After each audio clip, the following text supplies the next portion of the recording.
Good morning.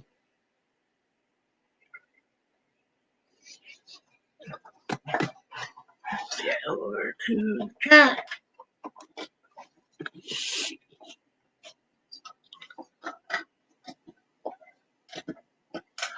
I have new glasses and I'm not used to them, so it might take me a little bit to learn how to read and stuff with these on. They are different. My prescription got worse, so yay me. Oh, good morning, everyone.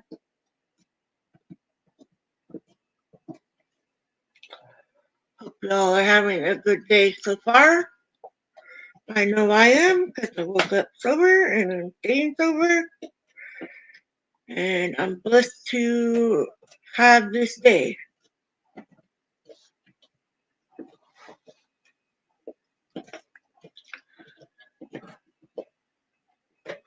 I'll wait for some people to come in and then I'll get started. I know it takes a little bit for if you put the reminder on there to remind you later of when you go live. I know it takes a little bit, so sometimes you don't get notified.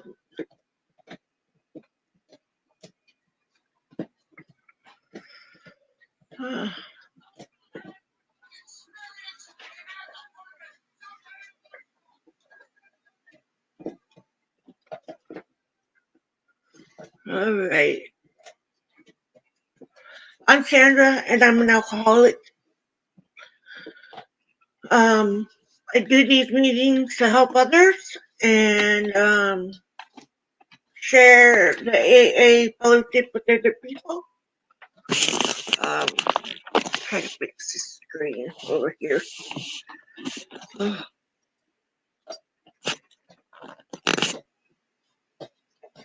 There we go. That's better. Now you can see me. I do these meetings to help other people, and so this is for, you can use AA for everything to make changes in your life. And so I might have people in the chat that are not alcoholics, so be mindful and don't harass them or judge them.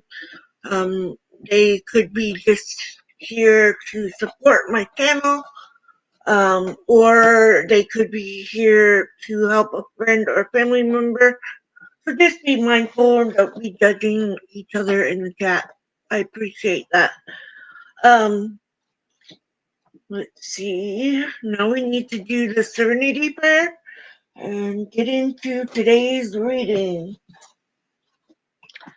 God, grant me the serenity to accept the things I cannot change, the courage to change the things I can, and the wisdom to know the difference.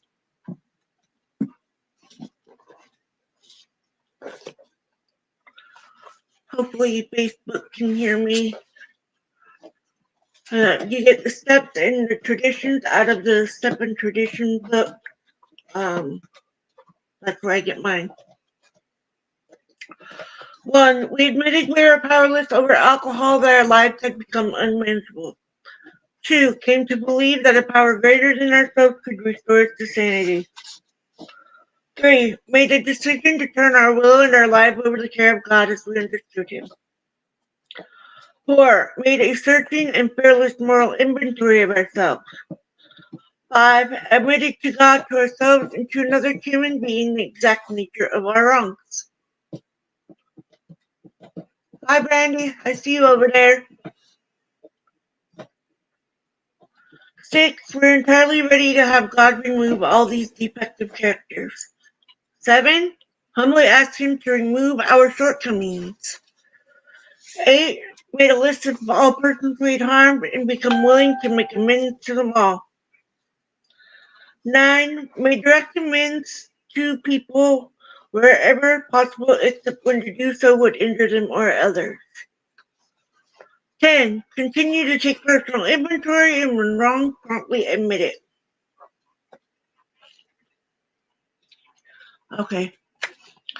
How about now? Can you hear me now, Tony?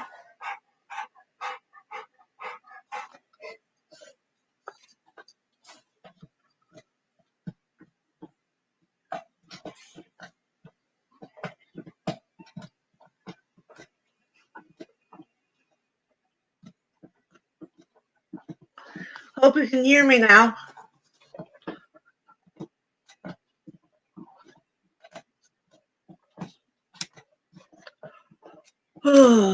Electronics.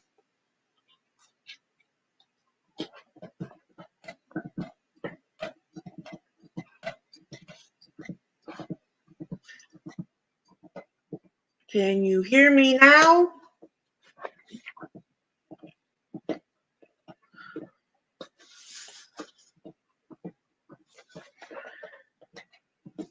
Can you continue to take personal inventory and when wrong, promptly admit it? 11. Sacred prayer and meditation to improve our conscious contact with God as we understood Him. Praying only for knowledge of His will for us and the power to carry that out.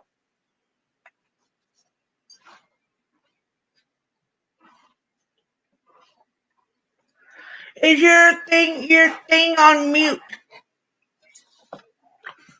Just a minute, guys. Let me call her and ask her.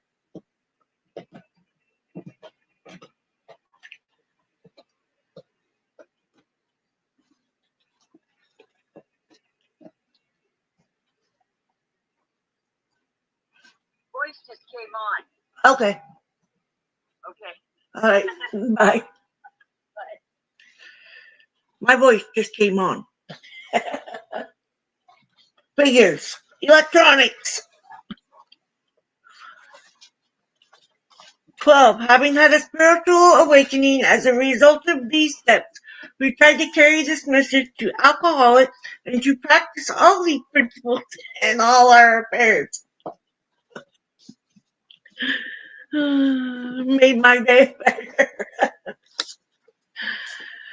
So I'm gonna read this. It's right before the next part of the book. It says, oh yeah, and I put in the description the book we're reading and the page and the name of the story in the descriptions. So you know. I'm trying to get used to these, and there's only one way I can visually see the words. So if I'm looking funny, it's because I can't see the words. They lost nearly all. The 15 stories in this group tell of alcoholism at its miserable worst.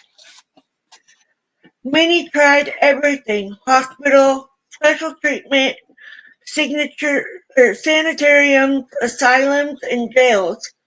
Nothing worked. Loneliness, great physical and mental agony, these were the common lot.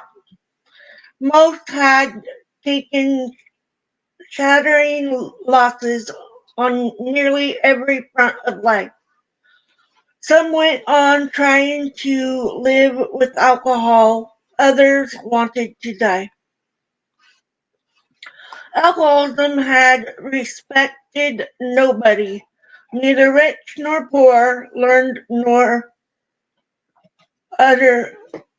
unlettered. All found themselves headed for the same destruction, and it seemed they could do nothing whatever to stop it. Now sober for years, they tell us how they got well. They prove to almost anyone's satisfaction that it's never too late to try Alcoholics Anonymous. And the story we are on is My Bottle, My Resentment, and Me.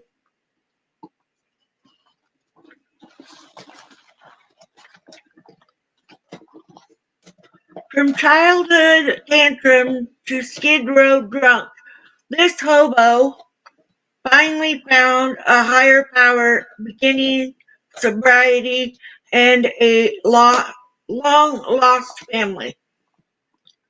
When I rode into a small mountain town in an empty freight car, my matted beard and filthy hair could have reached nearly to my belt. If I'd had a belt, I wore a lice-infested, grimy Mexican poncho and over a reeky pajama top and a ragged pair of jeans stuffed into cowboy boots with no heels. I carried a knife in one boot and a .38 revolver in the other. For 6 years I'd been fighting for survival on Skid Row and riding across the country in freights. I hadn't eaten in a long time, so was half starved and down to 130 pounds. I was mean and I was drunk, but I'm ahead of myself. I believe my alcoholism really began when I was 11 years old and my mother was brutally murdered. Until then, my life had been much the same as any of the other boys who lived in a small town during that period. One night, my mother failed to return home from her job at a car manufacturing plant.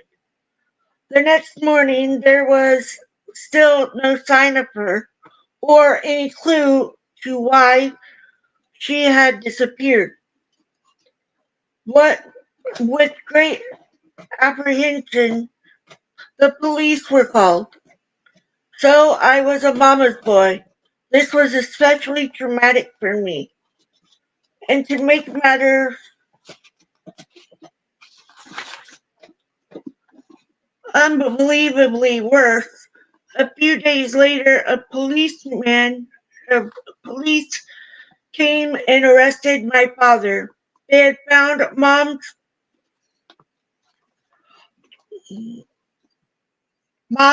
body in a field outside of town and wanted to question him. In that instant, the family life I knew was destroyed. My father was soon returned home because the police had found a pair of glasses that did not belong to him on the scene. This clue led to the man who had so brutally offed my mother. The only reason I'm changing the words is because YouTube, it'll strike me if I say certain words.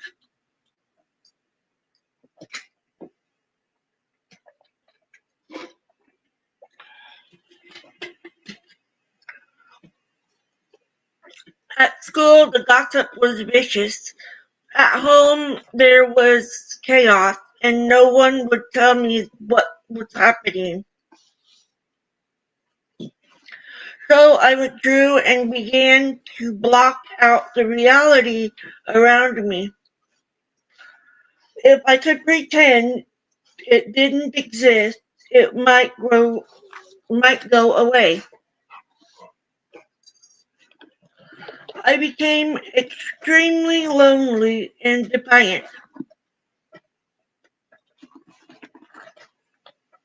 The confusion, pain, and grief had begun to subside.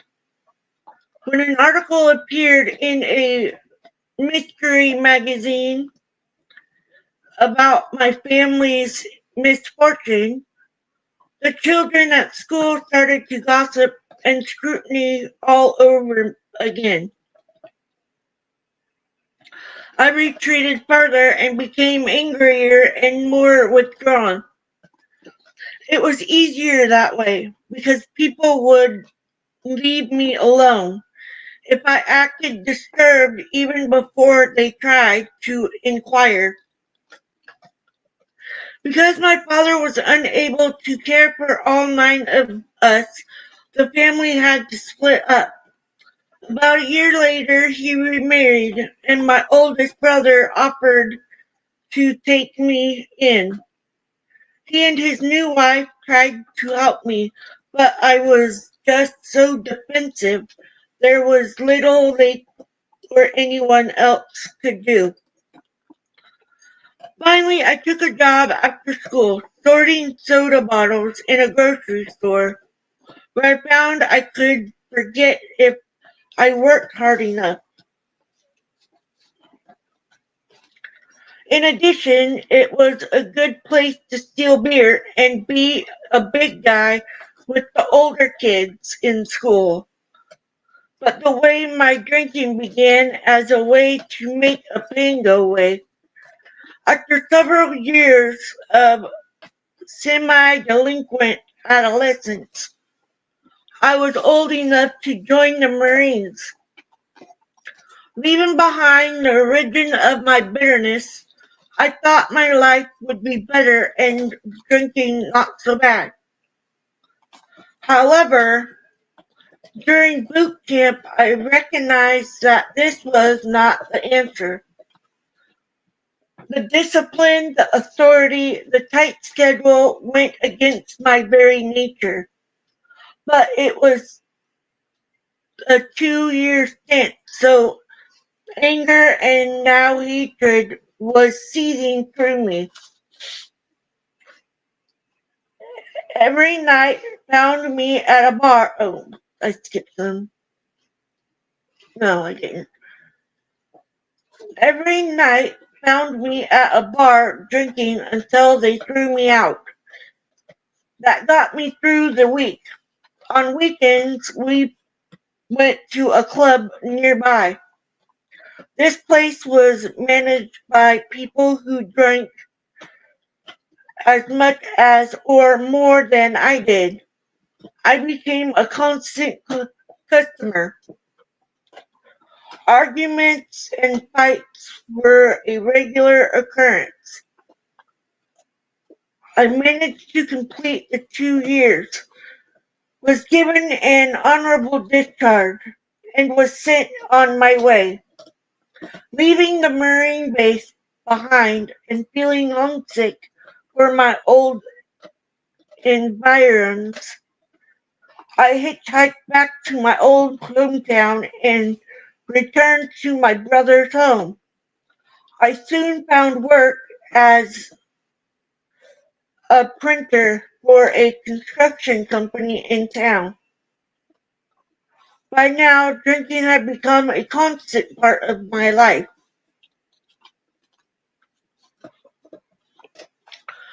Through Through some friends, I met a woman I really cared for, and soon we were married. A year later, our daughter was born, and eventually 2 boys. Oh, how I loved my brood. This nice little family should have settled me down, but instead my drinking progressed. It finally reached the point where I was intolerable to live with, and my life filled with divorce, or my wife filed for divorce. I just went berserk, and the sheriff ordered me to leave town. I knew if I stayed, my anger at my wife for taking those children away from me would get me into more trouble than ever, or than even I could handle. So once again, I set off.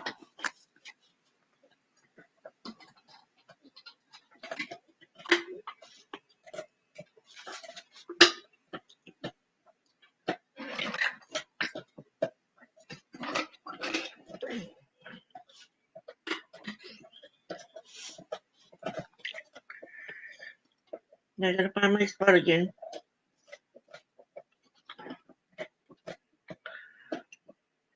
I left with my hatred, resentment, and the clothes on my back. This time for good. In the largest city, close by, I could be found, dead broke, drinking myself to oblivion, or Skid Row. At first, a day labor job provided the rent and food, but because before long, all the money had to go for booze. I found a mission where someone in need could sleep at, eat free, but the bugs were so bad, the food so terrible, and people were such thieves. I decided that it was easier to just sleep outside and that I really didn't need to eat so often. So I found that hobo jungles parked cars and abandoned houses made nice places for my bottle, my resentment, and me. No one dared to bother me. Hey, what are you eating?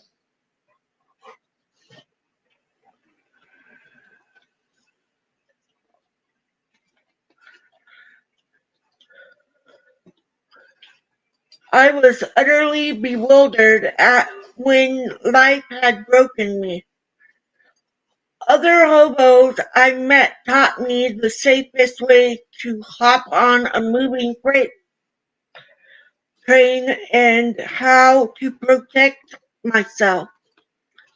They told me who were the easiest people to get a handout from and how to scam them. My biggest problem at that time was to find a way to get enough to drink to keep the reality of my life at bay.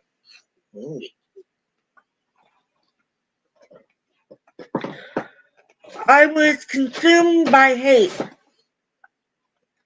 For the next 6 years, I went from Skid Row to Skid Row. On boxcar headed in any direction was as good as another. I had no place to go. One thing about it, I never got lost because I never cared where I was. I crossed the United States 3 times with no plan, no reason, no eating half the time. I hung out with other misfits like myself. Someone would say they were hiring in Florida or New York or Wyoming, and off we'd go. But by the time we would finally get there, they would say they were not hiring anymore. That was all right because we didn't want to work anyway.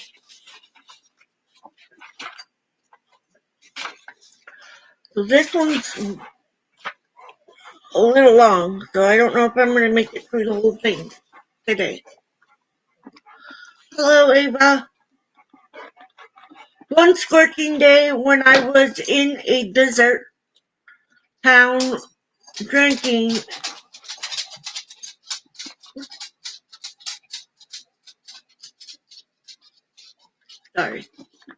something unusual happened. I felt as though I had reached the point where I couldn't go on.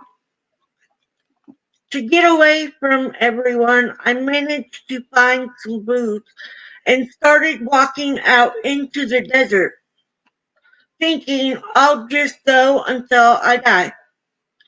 Soon, so drunk I couldn't walk another step, I fell to the ground and moaned, "Oh God, please help me." I must have passed out because hours later I came to and found my way back to town. And the time I had no idea what made me change my mind about death. Today I know it was that my higher power took over my life.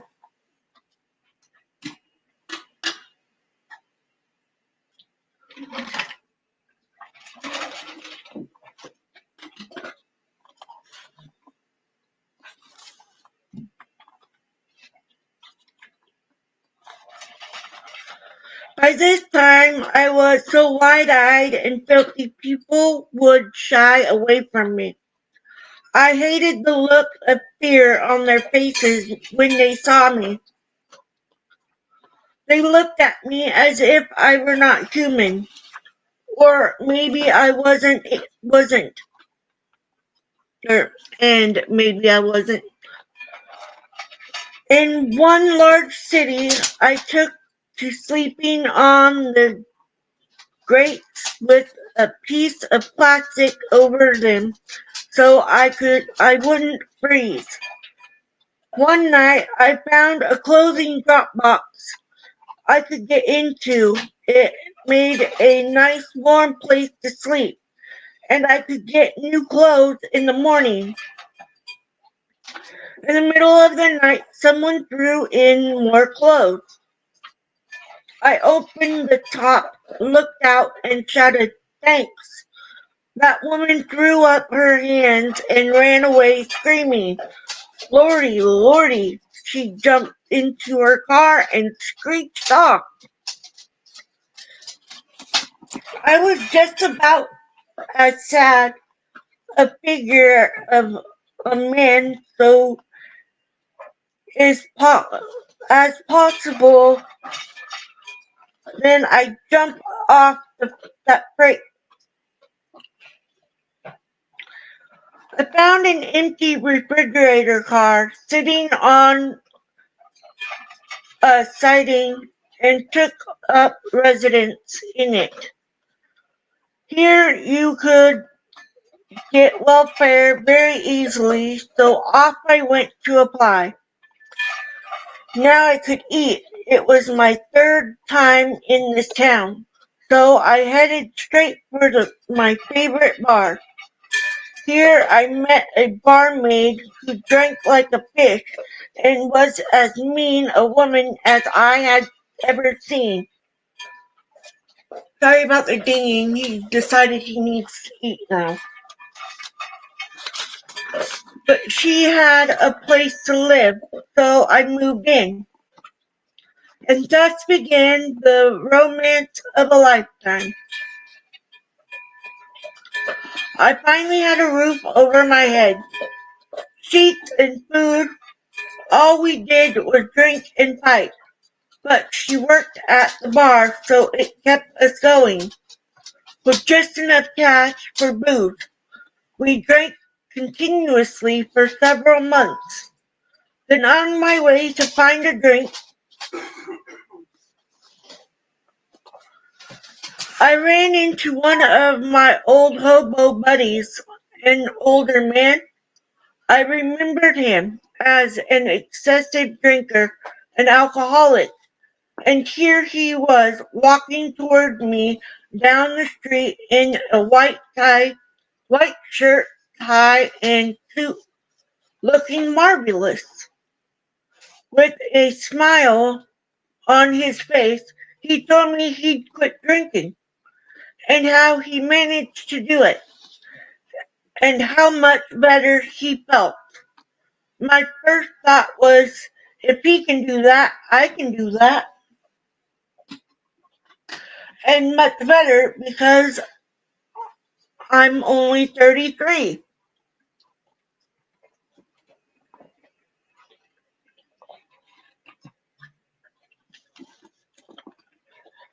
He took me down to this club where there were some other recovered alcoholics. I drank coffee while they all told me how they had changed. It looked like they might have something here. If they could do this, maybe, just maybe I could too. Their enthusiasm was catching. I began to feel excitement inside, but I had no idea why. I rushed off to tell my new girlfriend about what had happened and how great it would be if we quit drinking. "You're nuts," she yelled at me. "You can just go, or you can just drag your rear back to your refrigerator car. I've got parties to go to. Although I seemed unable to transmit my excitement, I told her more. The next day, we both quit drinking. There are no words to explain why it happened or how it happened. It just did. It was a miracle. Every day we were able to stay sober was another gift from a higher power I had given up on many long years before.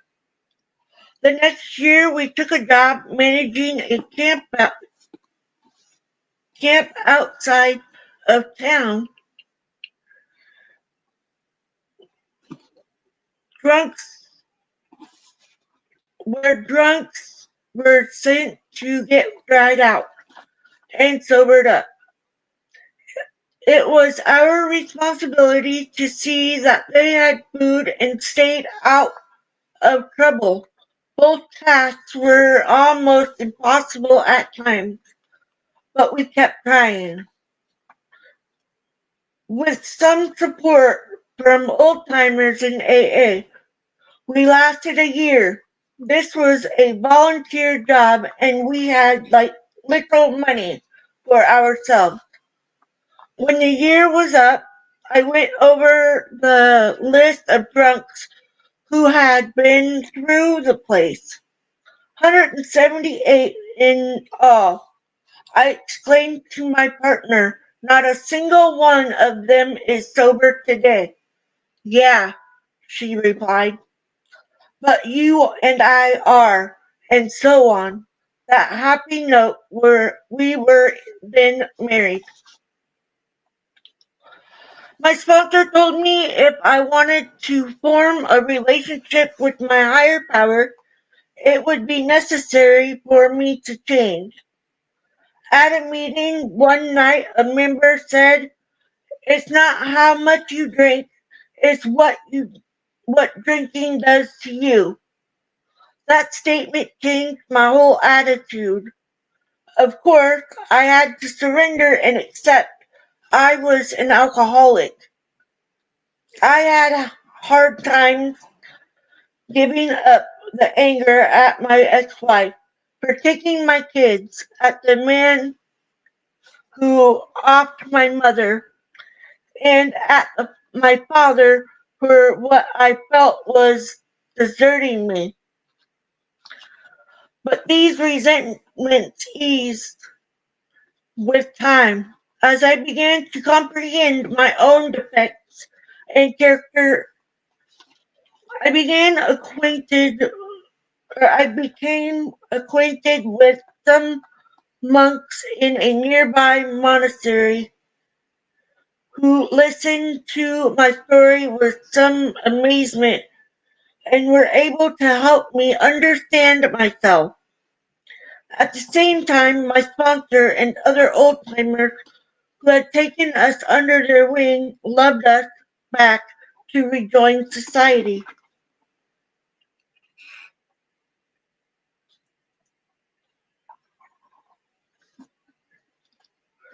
Gradually, the ice that was my heart melted and I changed as my relationship with my higher power grew. Life began to take on a whole new meaning. I made what amends were possible, but knew I would have to return to my childhood home to clear up that part of my past. But we were busy with our own paint contracting company now. And as the years passed by, the opportunity to go back home just didn't come. As the months followed, the day we quit drinking had turned into years.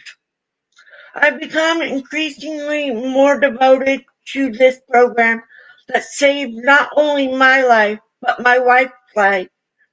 Eventually, I became involved in AA service, helped get a central office started for our group.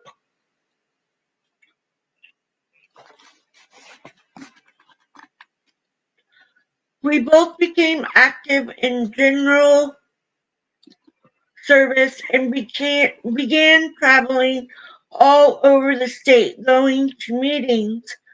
To my surprise, both of us were given the opportunity to serve as delegates to the General Service Conference. What joy we found in this! One of my most memorable moments was when, at the opening of the conference, the chairman of AA General Service Board said, "We are all gathered here tonight, not as individuals, but as a betterment of Alcoholics Anonymous." All over the world, the years flash back to when I was on the grates outside that very hotel, frantically trying to keep from freezing. I was overwhelmed by God's grace just to be there.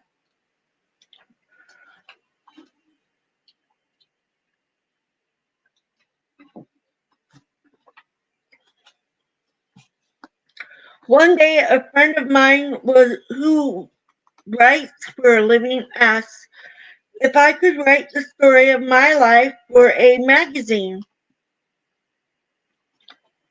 He assured me there would be no anonymity problem, so I agreed.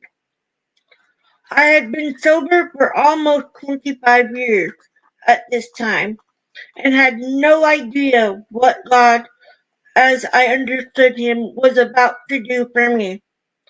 My oldest brother, the one who had taken me in, just happened to subscribe to this magazine and just happened to read the article. Thus began an amazing chain of events that has altered not only our lives, but the lives of my family and many others. It is nothing short of a modern day miracle. God has done for me what I could not do for myself. The article gave the name of the town I live in. So after my brother and sister-in-law finished reading the story, they called directory assistants and phoned me. The first time we had spoken in more than 30 years, I burst into tears, and so did they. They told me that after my disappearance following the divorce, my family had tried repeatedly to locate me. They were concerned because someone had told them I was either dead or had left the country. I felt bad that I had worried them like that, but in my self-centeredness, it had simply never occurred to me that they cared that much. One by one, one by one, I talked to all my brothers and sisters in the next 24 hours. My brother gave me the phone number of my daughter, who I hadn't seen for 27 years, and I called her. Next, I talked to both my sons. Oh God, what an experience! I was so overwhelmed by all the memories and the lost years that it was difficult for me even to speak. I spent several weeks crying as all the old hurt rose to the surface and were healed. Later, we had a big family reunion back in my hometown. It was a happy day for all of us to be together. for the first time since we were split up. My father had passed away, but all his children were there with their families, a large and joyous crowd. Finally, after all those years of wondering about my family, my higher power had acted through my friend to undo the tangled circumstances and allow me to make amends to the people who had been hurt by my bitterness. I believe that I am living proof of the AA saying, don't give up until the miracle happens. Don't give up until the miracle happens. My handy highlighter here.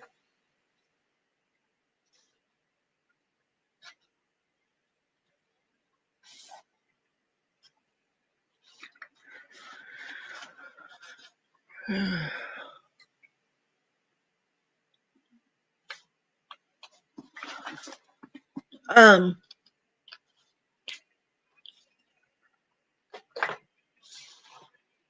yeah. Um, so I didn't lose all of my family, but they knew what I was doing and I knew what I was doing. And I tried really hard to not let them know what I was doing and thinking that I was fooling them and they didn't know that I was doing that. The alcohol, I was lying to myself. I was hiding the alcohol from them, thinking I was hiding it from them. And, you know, I almost lost my husband and my kids. Almost. The first time when uh, I hit my face on the stove and ended up at the hospital. Um, Hi, Ash. Um, so that's what I keep saying in other uploads of AA meetings is you don't realize that you are the one pushing them away when you're drinking. You don't want to be around other people when you're drinking that like alcoholics. And you close yourself off from them. You don't really care how they're feeling about things. And it sucks to be like that. It really does. And calling family when you finally reach your sobriety. I quit drinking in 2014, and I had left my twin sister here in Oregon, up here in the Oregon, well, Portland, Oregon area, and I went to Southern Oregon. Now, we both are recovering alcoholics, and we were drinking together. And so I had to leave my twin. I even stopped talking to her. I refused to answer her calls. I changed my phone number. I didn't want her to have any contact with me at all. And that's sad because she's my best friend. She's been my lifelong, my whole entire life best friend. And doing that and telling her that I didn't want to talk to her anymore really hurt. But I was sober and she was calling me drunk.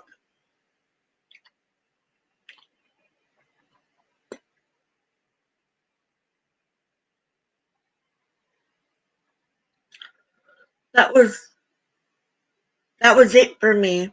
And I came back to Portland area, and I was okay. I was still sober. I was living at my parents in their yard in my trailer, and my friend called me or he messaged me and he's like, "You want to meet me at AA?" I was like, "Okay, I guess. Yeah, I'll go." He only ever asked me once, and so I went. My first meeting, I was scared to death. And mind you, I had not seen this friend since I was 16 years old. But I went. And after that meeting, I I decided that I wanted to go again.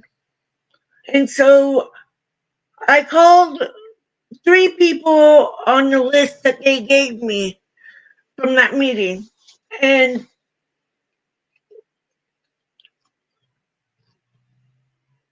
I found my sponsor.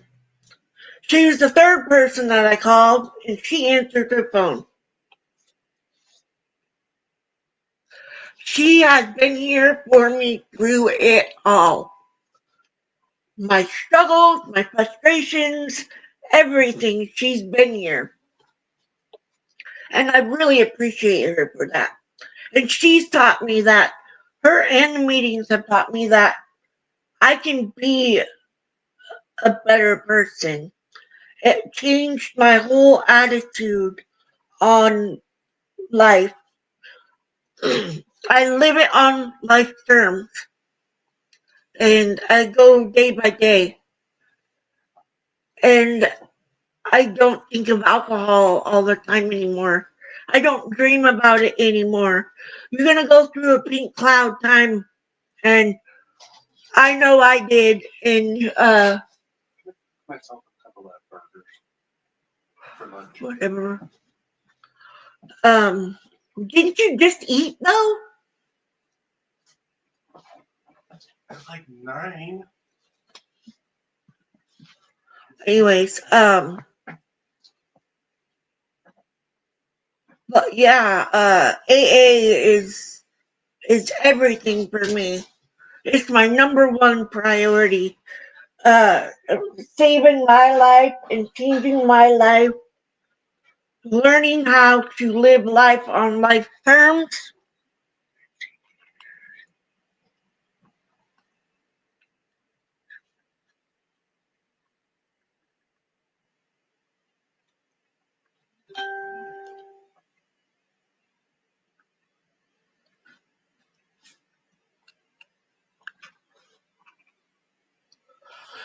Thank you for starting it. You have become my best friend too. And happy birthday. Happy birthday.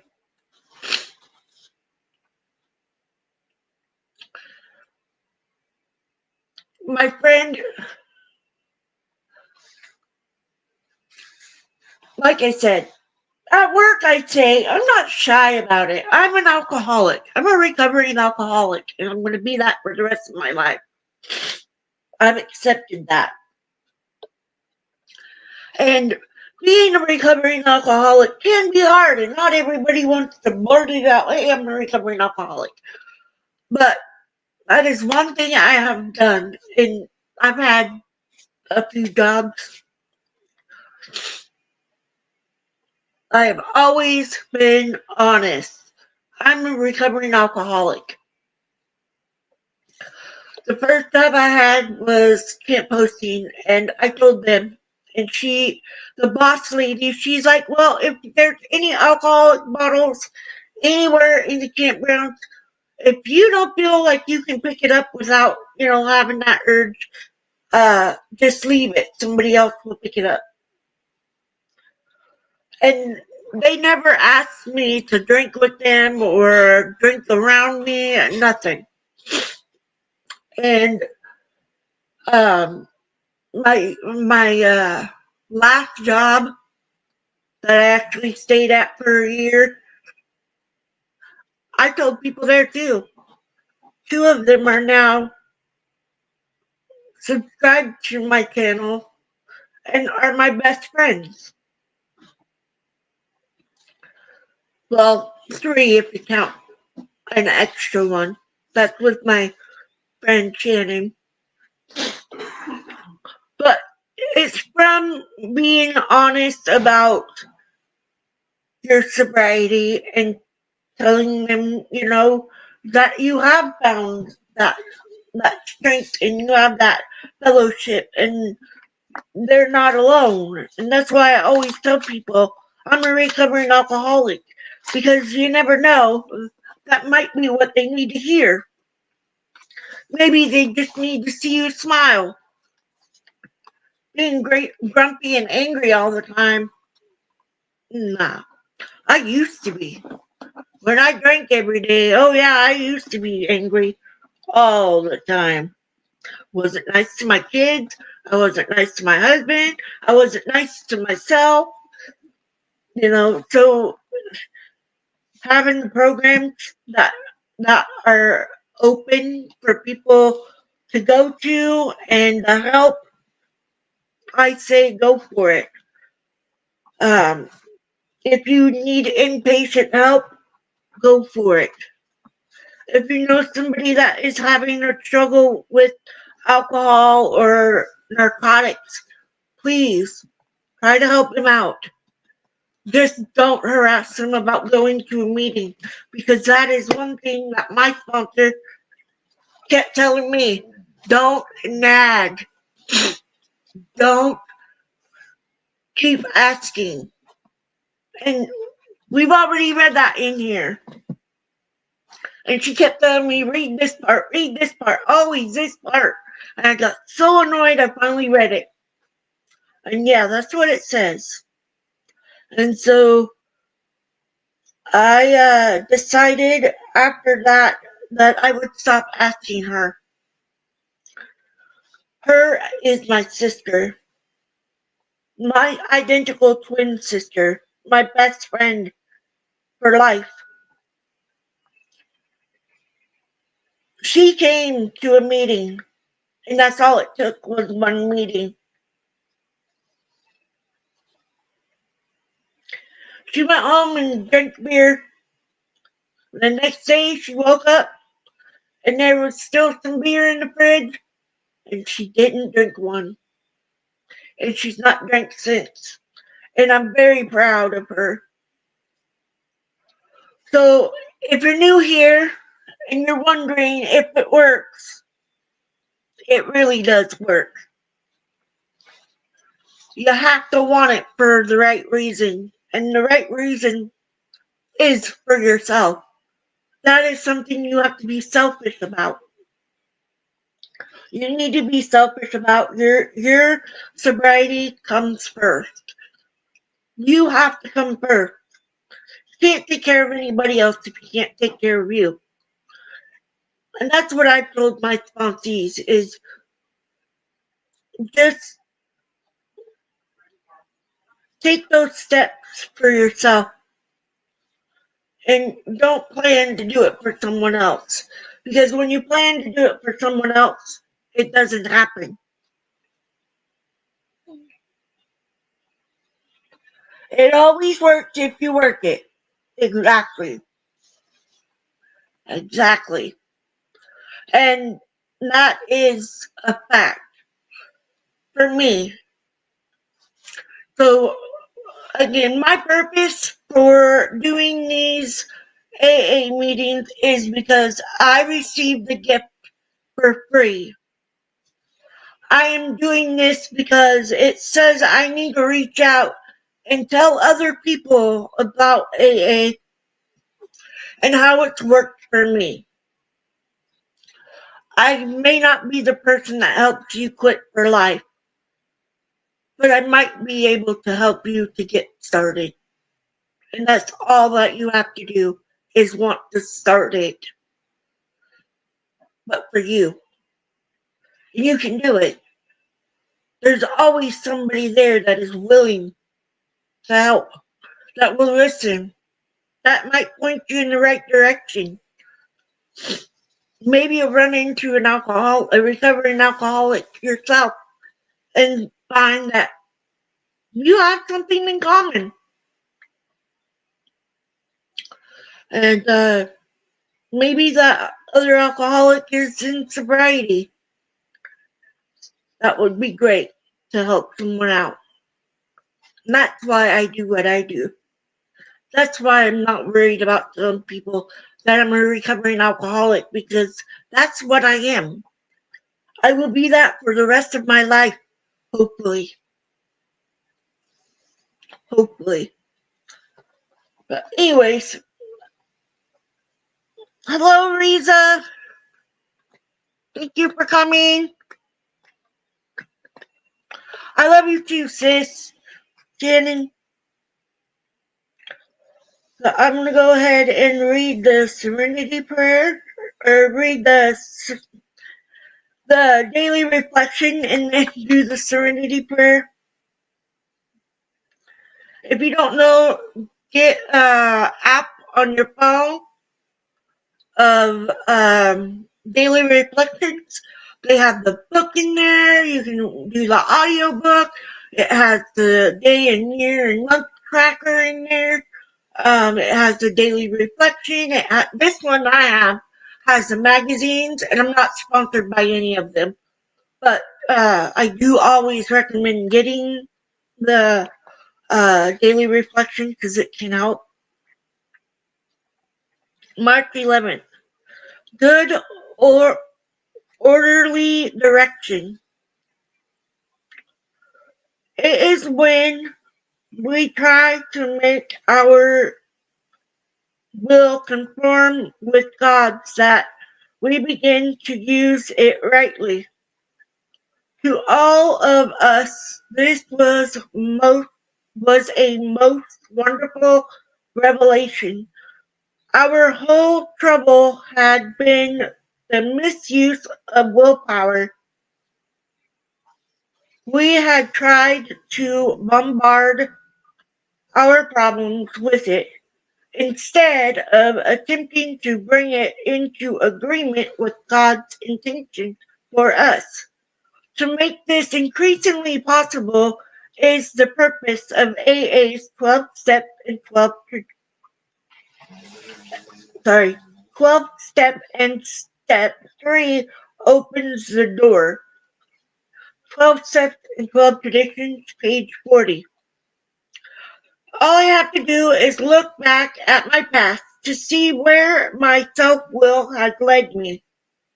I just don't know what's best for me, and I believe my higher power does. God, which I define as good orderly direction, has never let me down. But I have let myself down quite often. Using my self-will in a situation usually has the same result as forcing the wrong piece into a jigsaw puzzle: exhaustion and frustration. Step 3 opens the door to the rest of the program.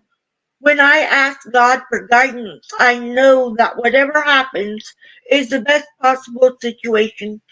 Things are exactly as they are supposed to be, even if they aren't what I want to or expect. God does do for me what I cannot do for myself if I let Him. Amen to that. And that is so true. That is so true. A higher power can be whatever you want, but you have to want to stay sober and why is it not sharing? Some reason it's not sharing on my Facebook. So But anyways, yeah, you have to want to quit for yourself. This week, 1 year, I have not smoked a cigarette in 1 year. For a year, I am doing great. My husband hasn't smoked a cigarette for a year. I haven't drank any alcohol or ate it for 10 years and a few months. And yeah, I'm living proof that it does work. It really does work. And if you're struggling today, just know that you're not alone. You're not alone. There is help. There's help for everything.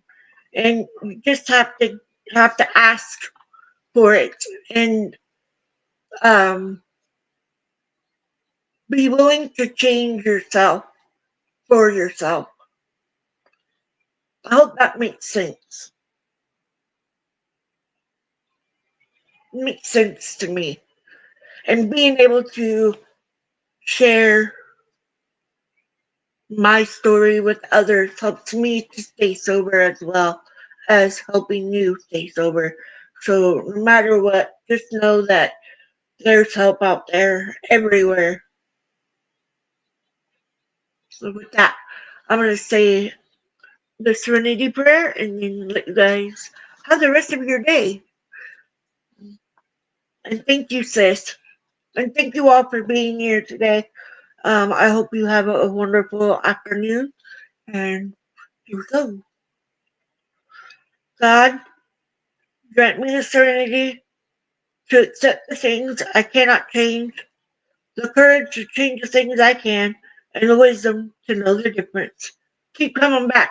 It works if you work it. Thank you. I'm proud of you too, Tony.